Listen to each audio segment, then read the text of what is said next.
Good morning, happy Sabbath mga kapatid. Nandito tayo ngayon mga kapatid sa Bukal SDA Church. So, habang hinihintay natin ang ating mga kapatid sa Bukal, ay narito si Brother. Anong pangalan mo nga brother? Junjun. Junjun? Di Brother Junjun, ayan o. Kapatid natin dito sa Bukal from Kirambuna. Ito po yung simbahan ng Bukal SDA Church. Yan.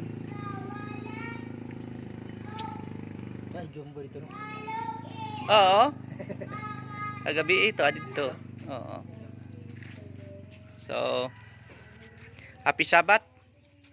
Sa kabila po ng mga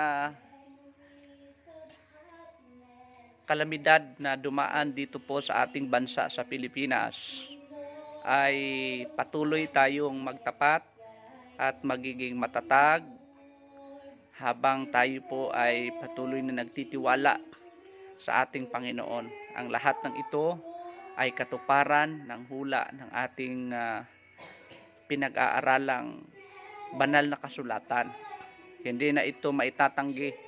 Ito po'y nangyayari sa ating panahon ngayon, mga minamahal kong mga kapatid. Kaya manalangin tayo, magtapat tayo, at ating ituon ang ating pong atensyon sa mga makalangit na bagay, sapagkat hindi magtatagal, tatanggapin natin ang putong ng buhay. God bless you and happy Sabbath sa ating lahat mga kapatid.